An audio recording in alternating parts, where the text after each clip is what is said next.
an easy way. Because I know and I'm aware that changes are very difficult to everyone, and because we are human beings of habits, and we don't like when something new and unexpected enters into our lives. So I wanted to give some tools and some keys to enable people to manage and master those changes, both changes that are created from within, for example, things that you want to change in your life proactively, or changes that happen to you without your control, so that you can cope with them in a positive way. All right. One of the things I wanted to ask you about is, Leonardo, is what does outside of your comfort zone mean? The outside of the comfort zone. So every one of us has the things that he does normally in his daily routine, his daily life, and the brain studies these situations and they get used to it.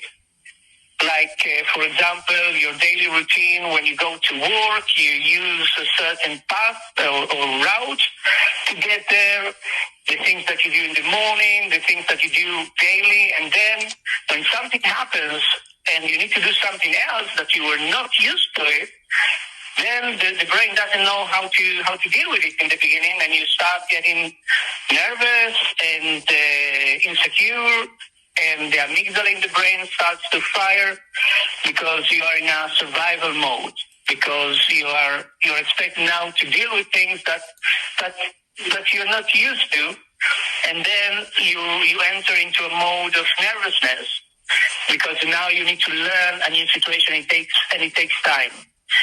And in the meanwhile, your performance decreases, and you start experiencing all kind of physical emotions and physical activations of the heart, your breathing, and then you cannot perform as good as you wanted. So being out of your comfort zone, meaning doing or being expected to do things that you're not used to, that takes you out from your regular zone in terms of things that you are used to do, to think, to feel, and it requires to adapt.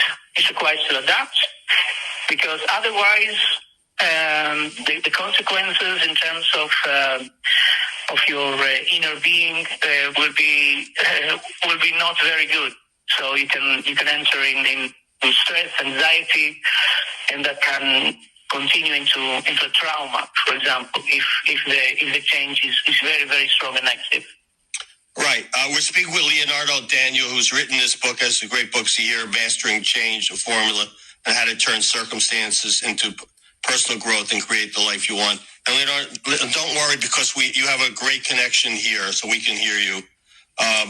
All right, so tell us about, you write a lot of interesting things about habits. Mm-hmm. Can you expand on that? Yeah. We act and we behave. Our behavior is based on habits because our brain functions better when we need to do the same things that we do every day. And that's the way the brain works in the best performance. When we don't need to invent the wheel every time from scratch. So in that case, when we do the things that we are used to, we do it automatically for using our autopilot. And it frees a lot of resources from our brain in order to do other things. So habit is a very important resource for us. Right. For example, when you wake up in the morning, you know exactly what to do, how to put your your legs in the shoes, first the right and then the left. What you do in the morning, first you shave and then you go to take a bath. You do it automatically. So a lot of things enables you to, those things enables you to live your life fast, quickly, and like in a sea of peace. But from the other side, those habits prevent you from coping or dealing with things that are out of this comfort zone. And that's the problem, basically. Because from one side, the habits is like a defense mechanism or something that was created along the years, millions of years in the human being to enable him to survive or to live life peacefully. But from the other side, habits prevent you from coping with new things. So that's why I call it the trap of the habits, or the problem that we have with the habits. Right. And I think it was interesting you write about, I want to ask you about the process of defining a new destination. Well, as I put it in my book, every one of us has 3 satellites that guide you through every moment in your life. Like a GPS, we work very similarly like a GPS system that knows exactly in each moment where you are and also how to guide you to your new destination. The 3 satellites are the satellite of the fact, meaning what exactly and objectively do you have in your life that you are experiencing. For example, let's say that you want to change your job, okay? Right. So the first can be, what exactly are you doing now? For example, I'm working in a company, I'm earning this and that, I'm working 8 to 5, it takes me 1 hour to get to work. So those are the facts. But facts are not enough, because 2 people with the same facts can experience their lives in a different way. So we have another 2 satellites that complement this GPS trilateration process that points you into your own location. And the second satellite is the thoughts satellite. What do you think about your facts, about your life? So, for instance, if you say, I'm working now as an engineer and I'm earning $30,000 a year.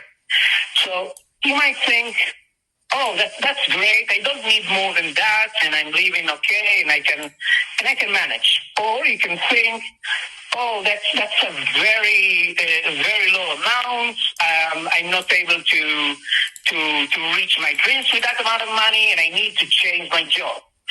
So that's the thought satellites, what you think about the things that are going on in your life. And then there is the feelings satellite. What do you feel about the things that are going on in your life? Do you feel anxious? Do you feel happy? Do you feel sad? Do you feel eager?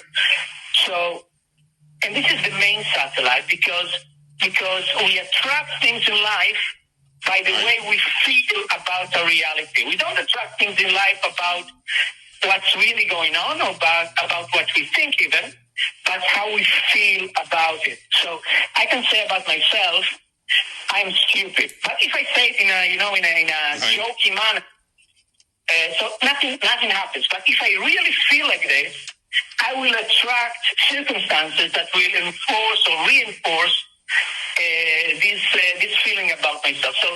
So those 3 satellites define the way or the place or the point where you are in your life. If you want to change what is going on in your life, you need to change those 3 satellites. It's not enough to change only the fact satellite. So it's not enough only to change the place of work, for example. If you want to earn more money, let's say you want to earn more money and you go and you find another workplace and you now earn $100,000 a year.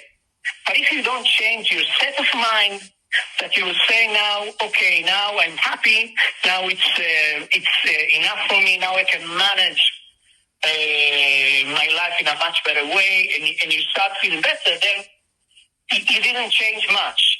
So those all three satellites need to change in order to change your reality. So you need to be aware both where you are now, so what are your coordinates at this precise moment, and what will be the coordinates in your point B. And that's some of the problem that people have. Some of us don't know or what is our point A, what really is going on in our lives right now, what are our facts, what do we feel about it, or what do we think, or some of the people don't know how they want to be or where they want to be tomorrow or 1 year from now. So by doing this process that is written in the book, we can also be aware of where we are right now, and also how or where we want to be or where we need to be in a few years from now or in a few months from now, and then to devise the plan, the program, in order to get from point A to point B. All right, so could you talk about Barcelona goes through Vienna? Talk about your own satellite story. Mm-hmm. Can you tell me the question? Can you talk about your own satellite story? Barcelona goes through Vienna. Yeah. Well, at that time, it was the year 2003, something like that, and I was working in a high-tech company in Israel, in Tel Aviv. And in the beginning, everything was okay. I started to work there in the year 2000, and I was very excited from the change, from being to be able to travel and to learn new things. But then, around the year 2003, I started to get depressed. I started to feel that I'm not doing and I'm not living the life I wanted to live. And I started to feel really bad about my life. I started to gaining a lot of weight. It was very difficult for me to wake up in the morning and going to work. I was not motivated at all. And I wanted to change, but I didn't know how to do it. So I decided to seek help, and I went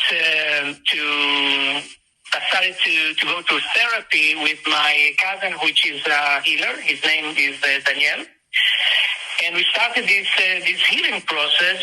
And along the weeks, I started to get more focus and more like clarity about what I wanted to do and how I want to change my satellite, because the facts were okay. I mean, the facts were that I was working in a good company, I was earning okay, not I wasn't rich or something, but I was okay, and I had a good job, but all the other satellites, my thought satellites and my feeling satellites were very bad. So I wanted to make a change. I wanted to feel better. I wanted to think more positive things, and I was not able to even trace the path to a new destination. So that's why I wanted help from an external source.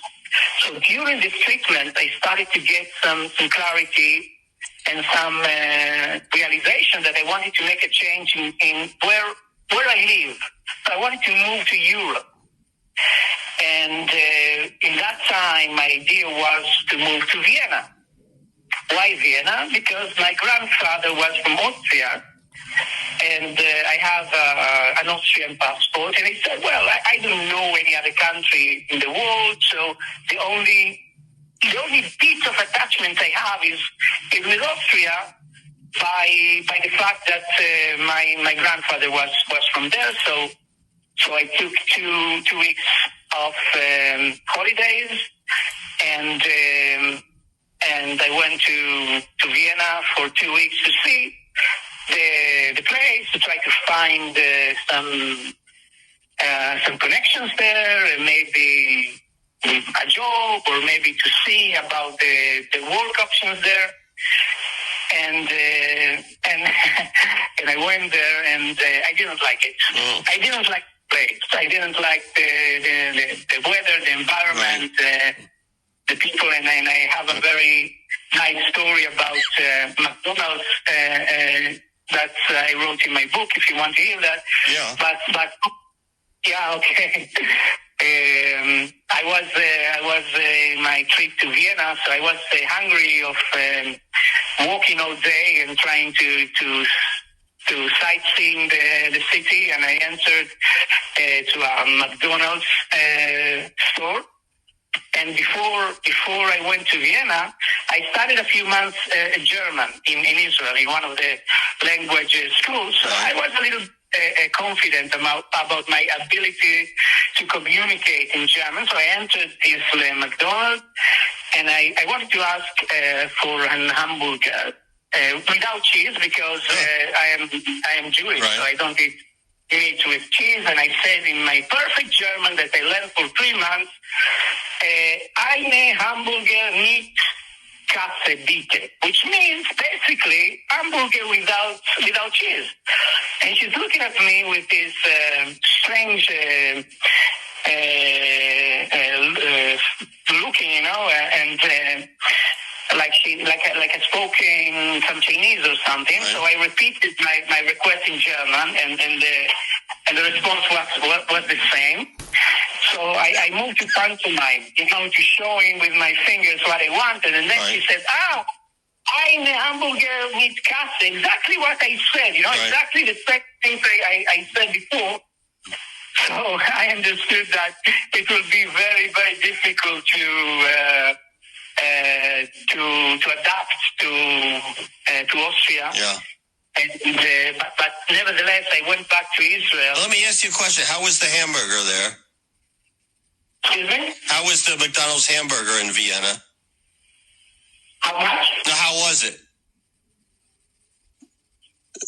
Was the hamburger good at McDonald's in Vienna?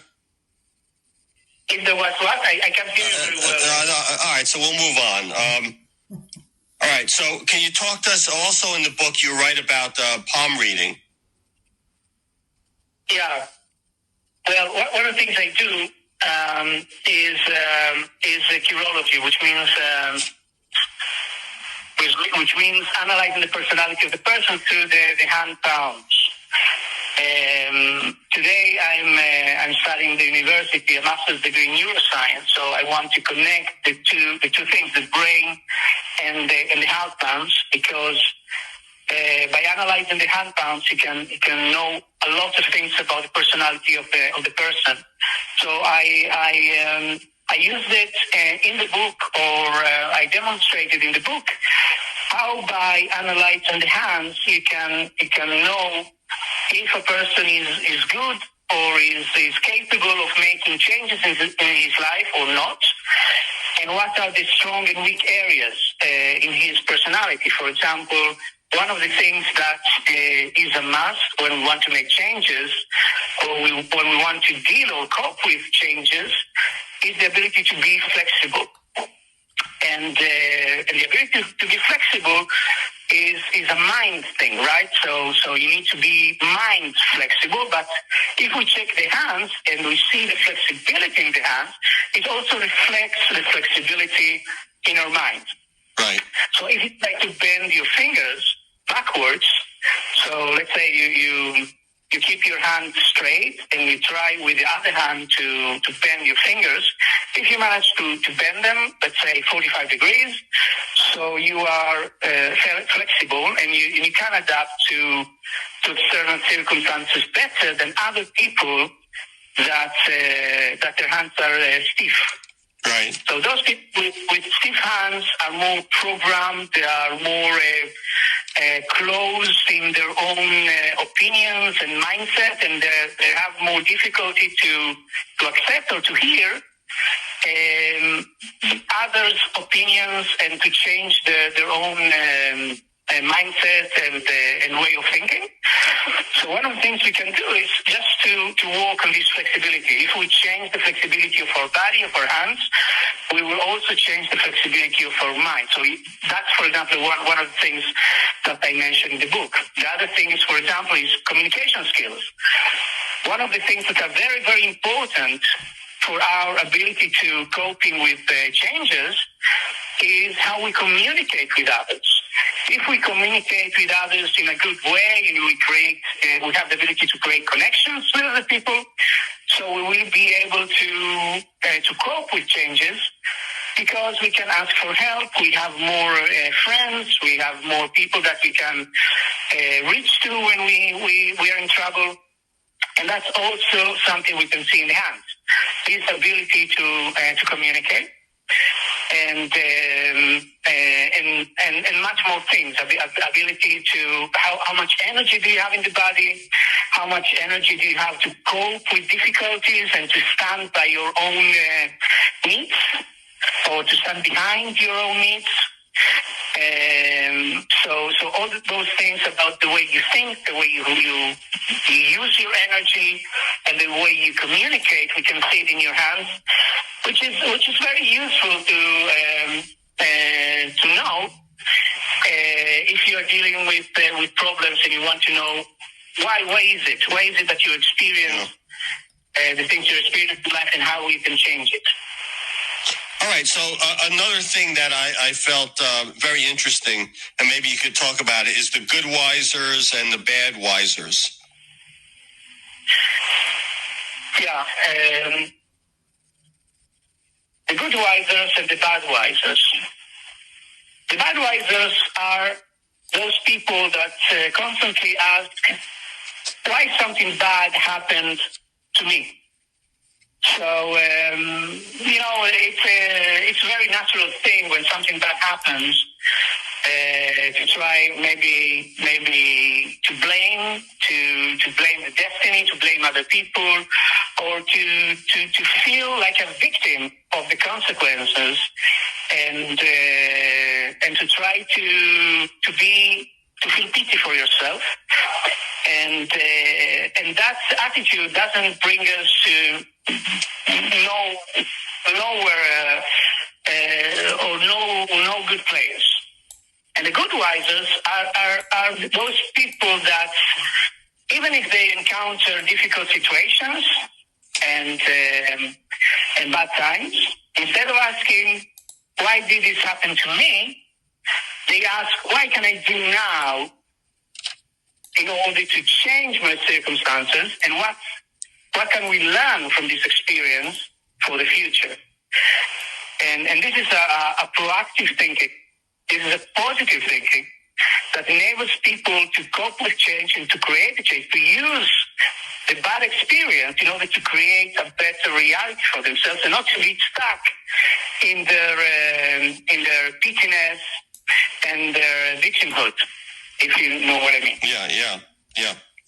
So once again, we're speaking with Leonardo Daniel and his book, his great book, Mastering Change, a Formula on How to Turn Circumstances into Personal Growth and Create the Life You Want. We're talking live in New York on 6:20 a.m. So another question that I had is, how do you identify a positive and negative thinker in the hand palms? Positive and negative thinker in the hand palms. Well, there are a few marks in the hands that we can identify people that think in a positive way and or in a negative way. I mentioned in the book just a few of them. For example, the headline. The headline is a very important mark, and it's the line that runs from under the index finger in the direction of the little finger, and it tells us what is the way that we deal with information. How is our thinking process or our thought process? And for example, if we take the reality, or if we cope with reality the way it should be, or we put all kind of different information that is not there in order to give another meaning to reality. For example, if the line of head doesn't start in the beginning, if it doesn't start in the beginning, so it means that you analyze the information. Well, not in a very effective way, because you put some information that is not there in order to close the gap. And this gap in the headline usually is because bad communication between the child, which is the person that we are seeing this line in his hand, and the communication he had with his father or mother during childhood. And this communication will impact the way we see life and the way we interpret facts in our life. So now, as you know, we are in war in Israel, and I'm dealing and helping people with anxiety. And one of the things I saw from the people I'm helping and treating is that they have some issues with the headline. Not all of them, but a lot of them. That it doesn't start from the beginning of the hand, or it doesn't go from the line of life, and it starts in some point separated from the. So it increases the level of anxiety in the people. And another thing is the quality of the line. If it has a lot of islands or breaks, or the quality of the line is not very good, so also it's a sign that there is a problem in the thought process that can cause also issues related to anxiety, stress, and those kind of things. But of course, that there are other signs in the hand. All right. Another thing I found fascinating, I want to ask you about is, as you talk about in the book, can you talk about the importance of seeing failure as part of the path to success?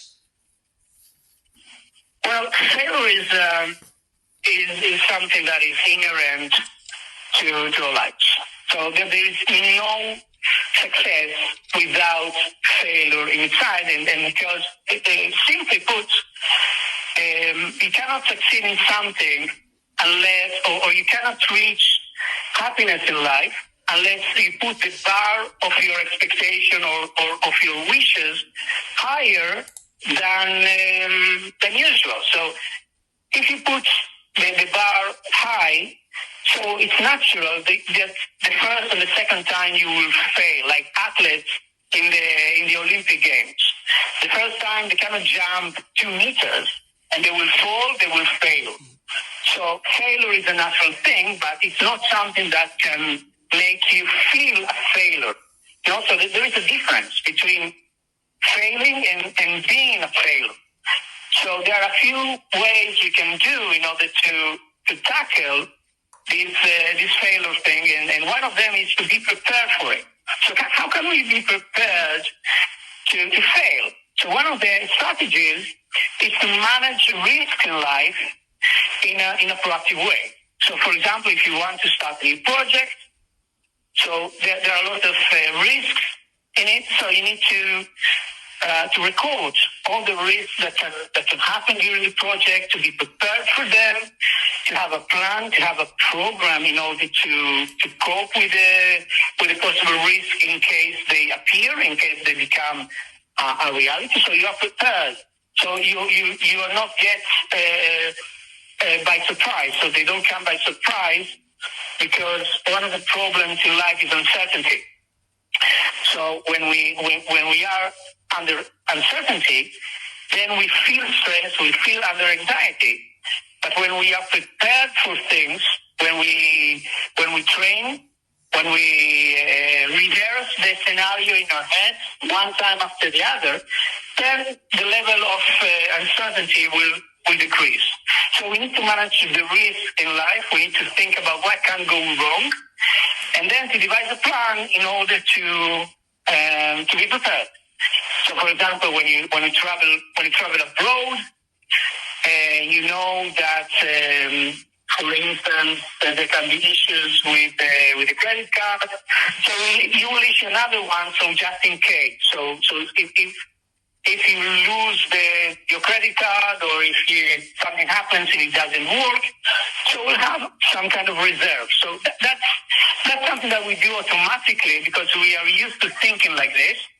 But what I'm trying to teach in the book is that you need to think like that proactively. So every step in your life that you're doing something new, or that something can go wrong, so you need to think about how can we be prepared and plan in advance for the bad things that could happen. Not everything we can identify in advance, because there are what we call in project management unknown unknowns. So those are the things that can happen, but we don't even know that they can happen.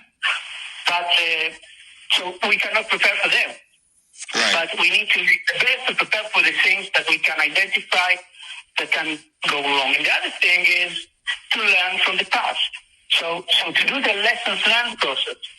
Because if we fail in something, it's because something that we did, or something that happened, wasn't optimal.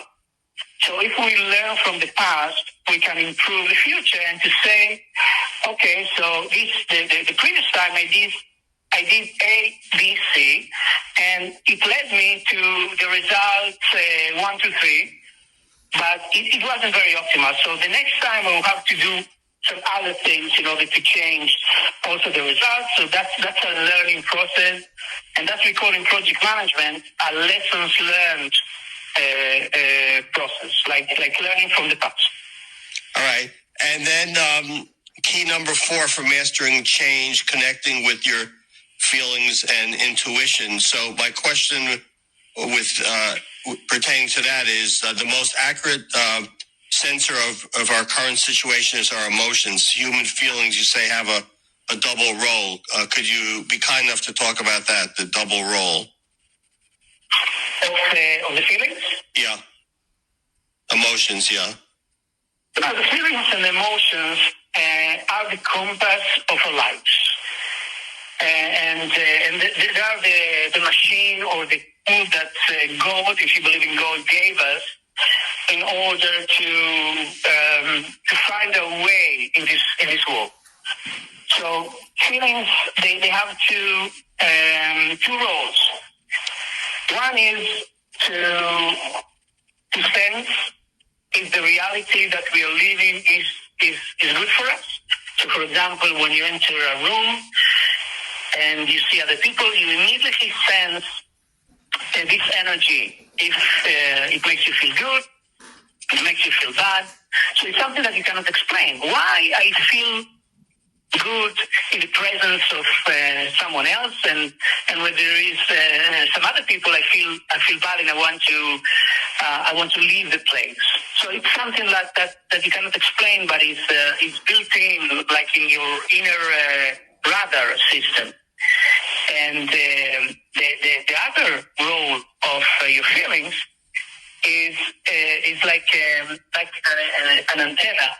Right. That enables you to create your reality. Because, as I said before, the things in the world or the things in your life, in your experience, are created by the force of magnetism.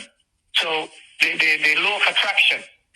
So you attract the things that you feel or based on the way you feel about them. So, for example, if you feel fear, you will attract things that will reinforce the fear that you feel. If you feel excited and happy and you are optimistic, you will attract things that will reinforce this feeling of happiness. So you need to be very aware about how you feel at any moment, and also be aware that the way you feel will represent and present to your reality those same things that will mirror your emotions. So it's a very it's a lot of responsibility in order to be able to change your reality. to be aware of your feelings and emotions and change them. And I also gave some tips in order to do that. Because emotions are the most important satellites in your reality. So you need to be very, very careful with them. And not everyone is aware that when you feel sad, when you feel depressed, when you feel anxious, you're not bringing away those experiences, but you are attracting more of them, and that's what we want to prevent. Yeah, interesting. So another question is, in order to master change in life, you say you eventually have to be proficient in mastering the whole chain that is responsible for the results you get. Could you please talk about how all the components interact as part of the three satellites that compose your inner GPS system? Which components? Can you talk about how all the components interact as part of the three satellites that compose your inner GPS system? Yeah. So basically, each one of the satellites that is changed has the capability to moving the rest of the satellites. So, for instance, when you are more connected to the way you feel, to your intuition, then you will feel more relaxed and more. You will trust your inner guidance, and then you will have more positive thoughts that your life is more under control, and then you will be able to create better outcomes in your life. Another way could be, for example, if you become more proactive in your life and more flexible, and you start to say more yeses to opportunities instead of no's, then also you will start feeling better, because you will get more positive responses from the outside world that will enable you to create better results and get more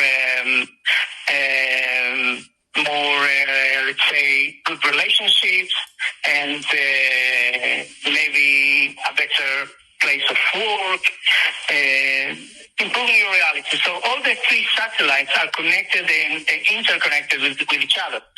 So it's not that changing one satellite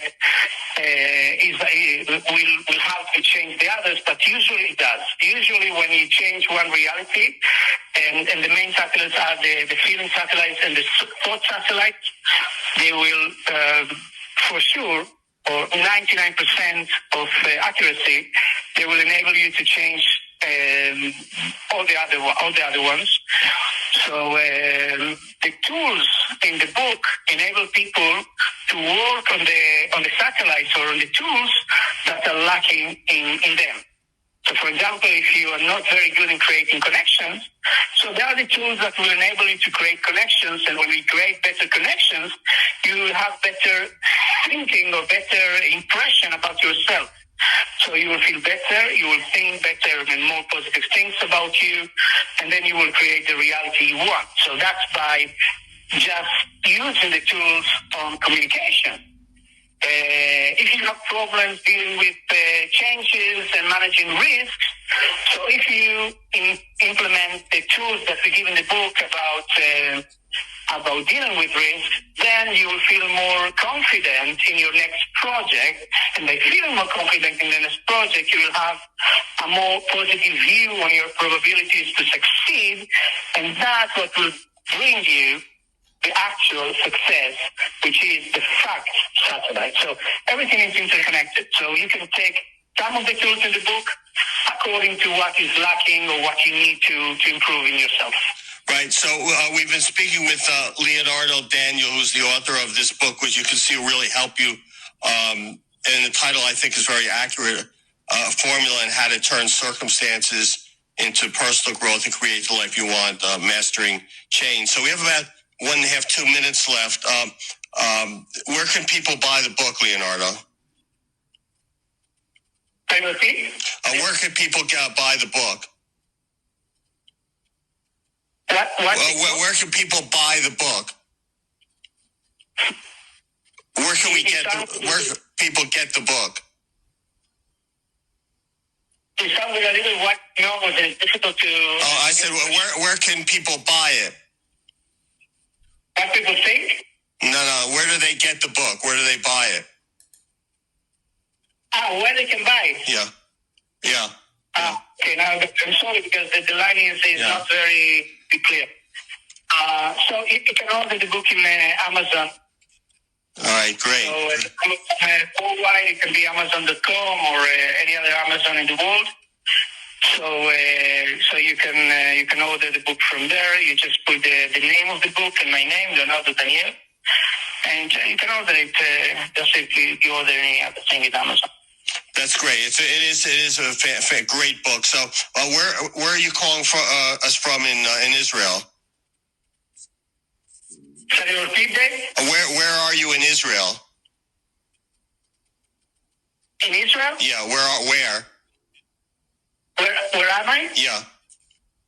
I'm in the center of Israel. I'm in a city called Rishon LeZion. It's 15 minutes from Tel Aviv. So from time to time we are having these alarms and sirens of bombings and the missiles that are being shot from or launched from Gaza area. And yeah, that's what we're dealing right now. And I hope that the world will acknowledge and see the reality of what's going on in the area, and we'll be able to recognize who of the two teams are in the group. We've got to go, but I want to tell you, we're with you 100%. We feel for you, and like I say, we're with you. Okay, yeah. So thank you very much. We appreciate your... Yes, thank you for coming on. Appreciate it. We'll get your book. Thank you. Thank you very much. Thanks. Bye. All right, so we got to go. We'll see you next week. Great.